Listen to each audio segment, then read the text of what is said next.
que contar, un programa para que tú cuentes tu historia.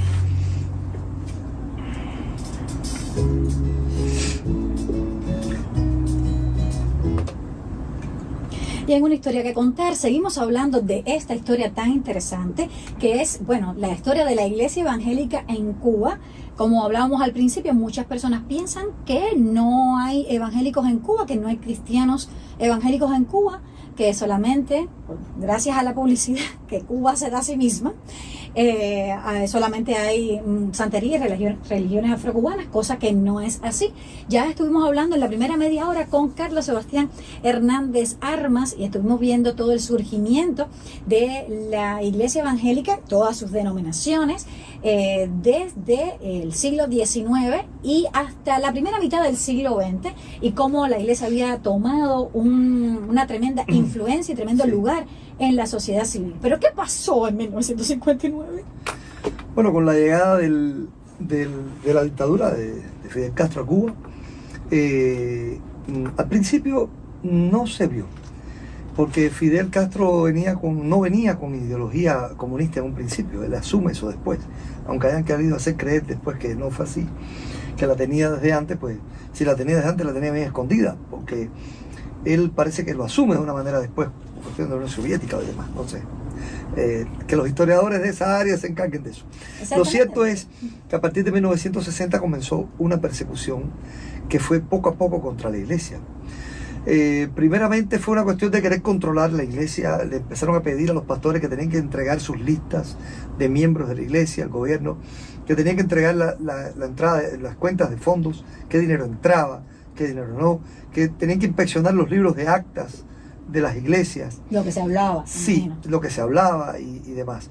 Empezó a ocurrir, por ejemplo, algunos percances con pastores. Cerraron la radio, no permitieron más que hubiera radio. Hubo iglesias que fueron cerradas y intervenido todo lo que había dentro. Hubo decomiso de las propiedades. Intervenir, sí. Es quitarle, expropiar, decomisar, quitar. El gobierno decidió que la educación en Cuba solo sería pública y controlada por el gobierno, no habría más educación privada, pero no le dijo a la iglesia, mira, ya no pueden enseñar más y cierren sus escuelas, sino que lo que hizo fue llegar a intervenir ellos, quitarle a las iglesias los colegios, las escuelas, los locales. A los locales, los edificios, todo, con todo, y decirle, ya no es propiedad de usted, ahora es propiedad del gobierno, y a partir de ahora se va a enseñar aquí solo como escuela pública. Pero se acabaron todas las escuelas cristianas. Cuyas escuelas públicas, la enseñanza que empezaron a traer fue atea contra la iglesia, donde se desacreditaba la iglesia. Empezó a enseñarse la teoría de Darwin, a decir que la iglesia era el opio, la religión era el opio de los pueblos, que los pastores eran unos vagos, que la iglesia lo que había hecho era asesinar durante toda la historia. Cuando decían la iglesia se referían a todas las iglesias. No decían, bueno, que si los católicos, que los bautistas, no, la iglesia. Para el comunista cubano la iglesia significaba una sola cosa y punto. Y entonces empezó eso. Las iglesias han sido ladrones. Esas eran las doctrinas de Marx y de Engels, que por supuesto estaban en contra de la iglesia, en contra de todo tipo de religión, y que enseñaban eso, que la religión era el opio de los pueblos, que era más una cosa para tontos, y que las personas así fue como me enseñaron a mí en la escuela, ¿no? La religión es para tontos, y eso es decir, no cabe dentro de nuestra sociedad. Los misioneros extranjeros que había en Cuba, que eran bastantes en todas las denominaciones, fueron expulsados. También incluso los católicos. Estamos hablando de iglesia evangélica, pero también los católicos, los sacerdotes que eran extranjeros, fueron expulsados de Cuba. Algunos de ellos, nosotros tenemos historias de la iglesia bautista que fueron a buscarlos, los llevaron presos y los montaron en un avión y se tienen que ir de país. Así mismo. Pastores fueron llevados presos, bueno, entre ellos tu abuelo. Exactamente, sí, yo lo he contado en otros momentos acá, pero evidentemente no. ¿Cuántos años tuvo? Como 5 años. A mi abuelo le dieron como 8 años, creo que estuvo físicamente en las granjas, que eran las cárceles, como 3 años, y después en prisión domiciliaria. Esas granjas eran trabajo forzado, o sea, como preso tenía que trabajar en las cárceles. Exactamente. Estuvo en una prisión en Pinar del Río y después en unas granjas en Pinar del Río también. Y todo eso tenía un objetivo, no solamente era amedrantar o perseguir al pastor, sino que después todos los miembros de la iglesia decían, si al pastor lo pusieron preso, pues no podemos ir más a la iglesia. De hecho, oye, tú no puedes ir a la iglesia de ese pastor que está preso, que es un delincuente, que no había hecho ningún delito de ese tipo, pero que era, no se le ponía preso por ser pastor, se buscaba otra justificación. No, te voy a decir, mira, yo tengo la sentencia que le hicieron a mi abuelo, yo tengo la sentencia. Y la sentencia, la acusación era que era agente de la CIA. Sí. Es una gran mentira. Mi abuelo, ni los otros más de 40 pastores que fueron presos junto con él. 45. En ese momento, pero de 45 entre los bautistas. Entre los bautistas, exactamente. Los acusaron de ser un grupo de agentes de la CIA, sí, cosa que era una mentira. Y bueno, sí, y el cabecilla, que era el presidente, sí, el superintendente de la convención, que era el doctor Cody. Exactamente. Fueron acusados todos de ser agentes de la CIA. Y la historia, es decir, no solamente se llevaron presos, eso fue en medio de la noche con mi mamá y mi tía, tenían 14 y 15 años. Les trataron de poner, de implantar armas y evidencias que no eran. Mi mamá le dijo, no, esa pistola es tuya. Se lo dijo al policía. A mi mamá la llevaron presa cantidad de veces. Por supuesto que cerraron la iglesia, le pusieron un sello. El pueblo entero, toda la iglesia se desapareció naturalmente. Y mi abuela fue y rajó el sello y abrió la iglesia el siguiente domingo. Mi abuela y mi tía... Mi abuela y sus 3 hijos solos en la iglesia. Porque todo el mundo... Tu mamá me contó hace una semana atrás que ella tenía 14 o 15 años y su hermana menor tuvieron que dejar la escuela y ponerse a trabajar en una granja en el campo para poder alimentar a la familia, porque el papá preso. Y a mi abuela le quitaron el trabajo y no la dejaban trabajar. No la dejaban trabajar. Mi abuela era maestra y había trabajado también como secretaria del alcalde anteriormente o algo así. Y bueno, a mi abuela le quitaron el trabajo, no la dejaron trabajar porque bueno, era la esposa de un preso político. Y entonces mi mamá en abril del año 65 tenía 14, mi tía tenía 13 años. Y bueno, no pudieron seguir estudiando, tuvieron que ponerse a trabajar porque mi tío era más chiquito, mi abuela no trabajaba y mi abuelo preso. En fin, sí. Y ellas empezaron a trabajar en una granja de pollo por varios años y tuvieron que terminar la escuela muchos años después. En fin, una historia terrible. Bueno, pues esa fue la persecución en grande. Los jóvenes de las iglesias fueron llevados también a campos de trabajo forzados que ellos llamaron la UMAP, unidades militares para la producción, pero eran llevados de una manera tremenda. O sea, llevaban con jóvenes por muchos de iglesias evangélicas, de católicos, testigos de Jehová, eran llevados que tú no sabías dónde te lo habían llevado. Llegaba y te decía, recoge que te vas, te montaba en un tren como si fuera el campo de concentración de Hitler, un tren cerrado que tú no veías por las ventanillas, y te llevaban. A mí me contó un pastor, estuvo un día entero. Mi suegro estuvo nomás, mi suegro, el papá de mi esposa, es pastor, pero era un joven de 20 años en la iglesia cuando lo llevaron a los MAP. 3 años estuvo mi suegro. Estuvieron 3 años porque hubo protestas internacionales y lo soltaron, pero el proyecto era que estuvieran ahí todo el tiempo, y ellos solo podían salir de una manera: si ellos renunciaban a ser cristianos. Si renuncias a ser cristiano, te vas para tu casa. Y mucha gente no conoce nada de esta historia. Es decir, cuando Sebastián habla de que los llevaban así, bueno, así, en el medio del parque, estabas en cualquier lugar, estabas en una bodega y te recogían unos militares, te montaban en un camión y te desaparecían. Por meses, tu familia, nadie sabía dónde estabas. Eso es 1965. Bueno, hay un libro escrito por un pastor cubano que se llama Alberto González. Él escribe su testimonio personal, cómo fue que ellos lograron saber dónde estaban, porque había unas alambradas y ellos veían que habían unas personas que trabajaban en los campos cercanos y vieron a un hombre negro y dijeron, este hombre es haitiano. Porque tiene la tez y el rostro de un haitiano, y si es haitiano debe ser cristiano, porque había un movimiento de cristianos tremendo entre los haitianos cubanos, y tomaron un papel, lo escribieron, lo envolvieron en una piedra, envolvieron la piedra con el papel, y cuando vieron al hombre se lo lanzaron. Dice que el hombre sintió que la piedra le cayó al lado, se agachó, recogió la piedra, se la echó en el bolsillo y no miró para ningún lugar, y salió caminando y se fue. En el papel ellos le pusieron: nosotros somos cristianos, estamos presos aquí y nuestra familia no sabe que estamos aquí. Y nuestros nombres son fulano, y estas son las direcciones de nuestras familias. les pueden escribir un telegrama diciéndole que estamos aquí. Dice, el haitiano lo hizo. No sabemos nunca quién fue, pero lo hizo. Porque nuestras familias se enteraron dónde estábamos. Y estaban en el medio estaban de Cuba, estaban en Camagüey. En los que habían sido llevados a La Habana, por ejemplo, porque eran de todas las provincias y de todos los lugares. Exactamente, Pues es decir, entonces, de una provincia a otra, ni siquiera estaban en la misma provincia donde vivían, los llevaron lejos, sí, para un lugar desconocido. Durante todo ese tiempo, la década 60, 70, 80, la iglesia sufrió todo tipo de persecución. Y una de ellas es la que hace que otros piensen que no hay iglesia en Cuba, que es el ostracismo. Muchas personas no saben interpretar bien lo que es la persecución. Piensan que la persecución es que hay una persona corriendo detrás de ti con un arma para darte un tiro o un machetazo. No necesariamente así. Hay muchos tipos de persecución.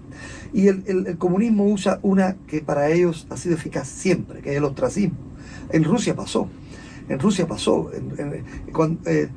Grandes artistas, escritores, científicos, cuando manifestaron algo que el gobierno entendió que les era contrario, pues ostracismo.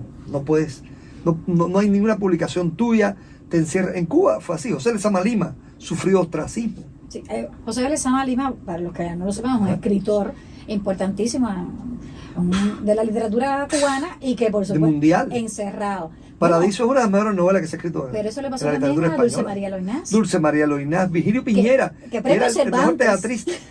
Premio Cervantes, Dulce María Loinás, y encerrada en su casa, no podía hacer nada, no le publicaban nada. No podía hacer. Eso es ostracismo. Así te voy a meter allí. En una ostra. Es una ostra, esa es la idea. Así, estás encerrado. Es un concepto griego de antes de Cristo, pero que se usa por ellos. Y que nadie con la sepa iglesia que es así. existes. Con la iglesia es así. La iglesia no puede tener reuniones fuera de los templos. Los únicos templos que existen son los que existían antes de 1959, porque la iglesia tiene prohibido construir nuevos templos hasta el presente. No se puede comprar propiedades, no se puede tener programas ni en la radio, ni en la televisión, ni públicos, ni en un parque, ni en ningún lugar, solamente dentro de los templos. Extrañamente, por un motivo de publicidad, han permitido, cuando el Papa fue a Cuba, y entonces dijeron, pues una plaza para el Papa, y después los evangélicos le vamos a permitir ir a una plaza. Pero esos evangélicos que les permitieron, les pusieron todo tipo de mordaza. Primero, los líderes era el Consejo Ecuménico de Cuba, que de cristiano no tiene nada. Segundo, solamente se podía hablar de amor, de paz, de esperanza, pero no se podía mencionar ningún tipo de... Es decir, no se puede hacer proselitismo, no puedes hacer llamamiento para aceptar a Cristo, ni hablar... No un mensaje de evangelismo. No. Hubo pastores que se atrevieron a hacer cosas tremendas, pero era así. Y eso fue hace 20 y pico de años atrás y se acabó. Cuando el Papa Juan Pablo II, 1998, eso no fue ahora. Entonces, el ostracismo, discriminación religiosa en todos los sentidos. En los centros de trabajo, tú no podías escalar puestos, porque, obtener mejor puesto de trabajo, por muy destacado que fueras como empleado, si eras cristiano. Habían puestos de trabajo que estaban prohibidos para cristianos. Eso no se decía. Eso no se decía. Había carreras universitarias en que jamás un cristiano podía aspirar. Podía aspirar, pero siempre no te llegaba. Nadie te decía que era por eso, pero no te llegaba. No, y a muchas personas lo sacaron de sus trabajos y lo sacaron de las universidades también. Sí. Es decir, aunque ya tenían la carrera, pero de pronto se manifestaban como cristianos y perdían la universidad, lo sacaban de la universidad. Muchas personas le pasó eso. Así mismo, porque en las escuelas preguntaban, ¿hay cristianos aquí? Y tú tenías que levantar cuando tú fuiste a lo mejor víctima de yo eso. tengo en mi casa mi expediente escolar que dice en letras rojas, su familia vive en una iglesia, ella vive en una iglesia, porque yo literalmente vivía en el templo de la iglesia, mi abuelo era el pastor, yo vivía en el templo, y entonces decía si tiene problemas ideológicos y todas esas pilas de cosas que dicen los comunistas con esas palabras que ellos Los usan. pastores eran tratados como vagos. Y entonces en Cuba había una práctica del gobierno que era que la mayoría de, por ejemplo, artículos importantes, como puede ser equipos electrodomésticos, ropa, autos, bicicletas, cosas que eran muy importantes, no se vendían en las tiendas normalmente, sino que se daba el derecho a comprar por los centros de trabajo. Eso era algo así como que tú estás trabajando en un centro de trabajo y decía, te ganaste el derecho de comprarte un refrigerador. Sí. Y te daban un ticket que tú podías ir a la tienda y comprar el refrigerador. O sea, una persona de la calle no podía ir a una tienda y comprarse un refrigerador. Pero estamos hablando que eso ocurre en Cuba hasta hace 10 años, estaba todavía en Cuba. Un televisor, una bicicleta, una lavadora, una batidora, Y un carro, por favor. Un carro, por favor. Pero eso era muy extraño. Pero también era por los centros de trabajo. Y ropa igual, ropa, zapatos, te daban unos tickets para que fueras a comprarlo. Y eso hacía entonces que los pastores, que eran consideradas personas que no trabajaban, porque trabajo aquí era vinculado con el gobierno. Entonces no tenían nada de eso. No tenían nada de eso. Hay una historia de los pastores bautistas que en el año 80 y tanto un pastor viajó a España y trajo un maletín de pantalones para regalarle a los pastores. Y muchos pastores fueron, bueno, Milo Domínguez cuenta que él llegó a la convención, le dieron el pantalón, se fue para un baño, se cambió el que tenía puesto, que era un pantalón que tenía 20 años con él, y cuando se lo quitó lo echó en el cesto de la basura y se fue con el pantalón nuevo, porque el anterior ya tenía tanto hilo de surcido y cosas que ya no le servía para nada, porque no podía comprarse un pantalón. Así era. Entonces, así sufrieron los pastores y las iglesias en Cuba. Pero una fidelidad tremenda. Claro, muchos cristianos, la iglesia decreció, porque muchos cristianos se fueron del país por la inmigración, otros renunciaron a ser cristianos, se fueron de las iglesias. Gente que después regresó, muchos de ellos después. Algunos, ancianos. Algunos seguían siendo cristianos, pero tenían temor de ir a la iglesia, porque el ir a la iglesia los perjudicaba para obtener trabajo, para obtener carreras universitarias, para progresar en la vida, para comprar cosas, todas estas cosas que estamos haciendo, porque el gobierno no permitía que los cristianos tuvieran ningún espacio en la sociedad. Y entonces, ¿qué pasó? Había que ser valiente. Que para el año 1900, por ejemplo, 1990, 30 años después de la revolución, la iglesia era del mismo tamaño. Por ejemplo, los bautistas, que es lo que más estadística tengo yo, cuando comenzó la revolución, tenían alrededor de más o menos 8.000 y tantos miembros de iglesia en Occidente. Y también en 1990 tenían más o menos esa misma cantidad, porque los hijos seguían convirtiéndose, los hijos de los miembros de la iglesia, como el caso tuyo, Claro. Los hijos de los pastores, los hijos de los miembros de la iglesia eran evangelizados, y aunque la gente se iba, muchos mantenían su fe en Jesucristo. En el caso de mi esposa, todos sus hermanas, sus primos, mi esposa es pastor, pero sus primos también se mantuvieron fieles, los que nacieron en esos años 60, 70, se mantuvieron fieles. Y cuando llega la década del 90, se cae el campo socialista en la Unión Soviética, toda Europa del Este, y Fidel Castro se ve en un problema tremendo. Había hecho una constitución en 1976, una constitución espuria completamente, porque esa constitución es falsa, porque la constitución anterior, de 1940, tiene al final, como toda constitución, un procedimiento para anularla, o para cambiarla, o para hacerle enmienda, o para lo que fuera. Pero Fidel Castro sencillamente, cuando llegó al poder, ignoró aquella constitución y hizo una nueva sin seguir los pasos aprobados en la anterior, para poder eliminar la anterior. Así que por eso que hay muchos cubanos ahora, como el proyecto Emilia de Oscar Elías Vicente, que dice que la constitución que rige en Cuba hoy, por derecho, aprobada por el pueblo de Cuba, es la constitución de 1940, porque esa nunca... La de 76 nunca fue aprobada. No, la de 76 fue aprobada, pero ya bajo coacción. Pero lo otro es que esa no siguió los parámetros, los pasos, porque toda constitución al final dice, para hacer una enmienda se necesita esto, para hacerle un cambio, y para anularla completa necesita llevar la plebiscito, no sé, una cantidad de cosas tremendas, y eso nunca se hizo. Lo cierto es que aquella constitución del 76 decía que Cuba era atea, pero Fidel le hace un cambio en el año 1992 y dice que Cuba no es atea, sino laica. Y a partir de ahí él trata de tener un acercamiento a los evangélicos, porque necesita que el mundo piense que en Cuba no hay persecución religiosa. La persecución cambia. De ser una persecución abierta entre 1960 y 1992 a ser una persecución solapada. Sigue habiendo persecución. Hoy en Cuba hay una persecución religiosa feroz, pero es una persecución religiosa que el mundo no sabe que la hay. El mundo se entera por nosotros que lo denunciamos. Pero el gobierno hace como que no hay persecución. Ahora, la iglesia en Cuba ha crecido enormemente de 1990 para acá. Enormemente. Por ejemplo, las iglesias. Nosotros teníamos los bautistas occidentales 86 iglesias, ahora tenemos casi 600. ¡Wow! La Convención Bautista de Oriente. Bueno, las iglesias bautistas en Cuba, entre Occidente, Oriente, Bautistas Libres, eran alrededor de 250 en el año 1990. Hoy hay cerca de 2.000 iglesias. Wow. Pero estamos hablando de iglesias que nosotros tenemos en casas, que organizamos como iglesia. Misiones, casas cultos, son alrededor de 5.000 o 6.000. Las y esa iglesias, es la estadística que tú tienes más de los bautistas, porque sí. por supuesto trabajan. No, pero tengo, por ejemplo, asambleas de Dios. Ajá. Iglesia Pentecostal, Asamblea de Dios, la iglesia más grande en Cuba. Es más de 1 millón de miembros. Tiene la Wow. Asamblea de Dios, más de 500.000 miembros. La iglesia Liga Evangélica, que era una iglesia en Marianao, hoy tiene más de 1.000 iglesias en Cuba. Wow. Es- No, si la iglesia pentecostal ha tenido un Sí, sí. crecimiento. Las iglesias metodistas se han extendido por toda Cuba. Por toda Cuba. Hay más de 1 millón de evangélicos en Cuba hoy. Es el mayor por ciento que cabía en 1959. Y no solo eso, han surgido nuevas denominaciones que no están registradas, porque el gobierno cubano congeló el registro de asociaciones para las iglesias en 1959. Ninguna otra iglesia puede organizarse en Cuba. Pero han llegado nuevas denominaciones que están perseguidas ahora mismo por el Están gobierno. establecidas, pero son están ahí. ilegales. Ellos No ellos pueden fundaron. legalizarse. Mira, el 12 de noviembre de 2021 se fundó la Alianza de Iglesias Evangélicas Cubanas no registradas. La alianza de las iglesias evangélicas no registradas.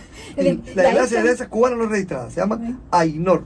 Imagínate. Y ahí están los bereanos, el movimiento apostólico, Misionero Internacional Viento Recio, Iglesia Misionera de Dios Sacude a Cuba, algo así. Tienen una cantidad de denominaciones extrañas, de nombres, ¿no? Que no conocemos, pero que están ahí predicando el Evangelio. Exacto. Con sus el gobierno doctrinas que son no lo diferentes permite. unas de otras, pero exigiendo libertad religiosa. Exactamente. El ecumenismo en Cuba, que ha sido siempre apoyado por el gobierno y que es una falsa religión para los cubanos, los evangélicos cubanos, el ecumenismo en Cuba, el Consejo Ecuménico es una falsa religión. Ellos son un grupito pequeñito, pero la mayoría de las iglesias no pertenece. Y si alguna perteneció, las metodistas, por ejemplo, que estuvieron ahí hace 2 o 3 años atrás, pidieron la baja. La iglesia cristiana pentecostal ahora mismo pidió la baja también. Y entonces, las iglesias que no son ecuménicas, fundaron la Alianza de Iglesias Evangélicas hace unos años atrás, hace 2 o 3 años. Yo estuve en esa reunión de fundación, yo fui el secretario que tomó el acta. Y tengo esa acta original guardada. De esa organización. El gobierno ha arremetido, ha perseguido, algunos se rindieron, algunos presidentes de ahora dijeron no voy a continuar porque persecución de policía política, amenazas de todo tipo. El gobierno tiene una herramienta que es la Oficina de Asuntos Religiosos, el Comité Central del Partido, controlada por la señora Caridad Diego, que es para perseguir a la iglesia, que es para controlar a la iglesia. Y entonces, pero la iglesia crece y crece en este momento en Cuba.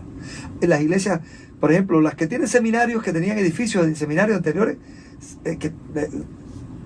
el seminario bautista de La Habana tenía 49 estudiantes cuando yo estudié en el seminario. Hoy tiene más de 500 estudiantes.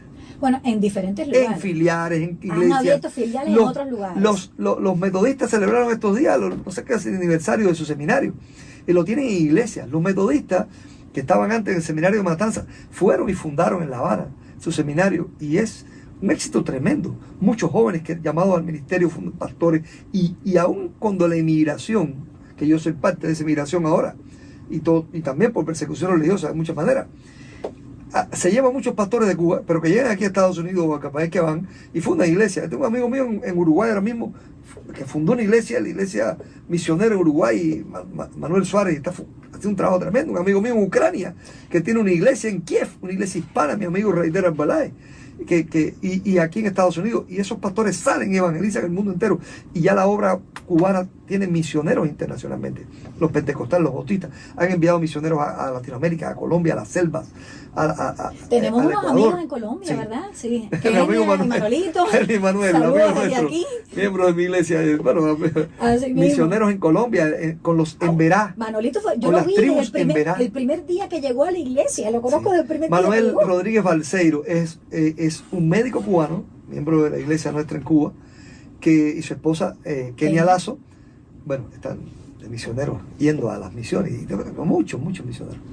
En Perú tenemos también Sí. misiones. O sea que la Así iglesia que- evangélica en Cuba no solamente ha crecido, se está expandiendo al mundo por la persecución, y la persecución es válida. Recuerden que la persecución en Jerusalén llevó a los cristianos a todos los lugares predicando. La persecución en Cuba ha sacado pastores evangélicos cubanos que han ido a muchos lugares de Latinoamérica, de Europa, de Estados Unidos, de Canadá. Tengo un amigo mío que es pastor en Canadá también, que están yendo y están abriendo obras hispanas y predicando el evangelio por el mundo entero. Así mismo, y no solamente, bueno, en el mundo entero, que evidentemente eso es a causa de toda la emigración, forzosa que tenemos los cubanos, de alguna manera, porque no es algo que hubiéramos querido hacer, salir de nuestro país, pero no tuvimos más remedio. Pero la iglesia no se ha detenido. Lo que estaba, al principio yo leí un exergo de Sinclair Ferguson que decía, donde Dios es el centro, la adoración inevitablemente seguirá. Y a pesar de todos los obstáculos que ha habido por esta revolución, por esta persecución religiosa de Cuba, la iglesia no se ha detenido porque la obra no es de nosotros los humanos ni de los cristianos, la obra es de Dios. Una frase final. Esta frase la dijo un pastor que admiro muchísimo, Homero Carbonell, ya él está con el Señor, su hijo Daniel es nuestro amigo. Homero Carbonell dijo, si no hubiera habido un Dios, las estrategias que usó el gobierno cubano, el gobierno de Fidel Castro, la tiranía en Cuba, las estrategias que usó para eliminar la iglesia fueron tan efectivas que si no hubiera habido un Dios, no habría hoy iglesia en Cuba. Pero había un Dios. Y hay un Dios. Amén. Y así nos despedimos. Esto ha sido todo por hoy. Muchísimas gracias, Carlos Sebastián, por estar con nosotros. Y nosotros nos vemos entonces el próximo jueves, aquí donde todos tenemos una historia que contar. Chao, chao, chao, chao.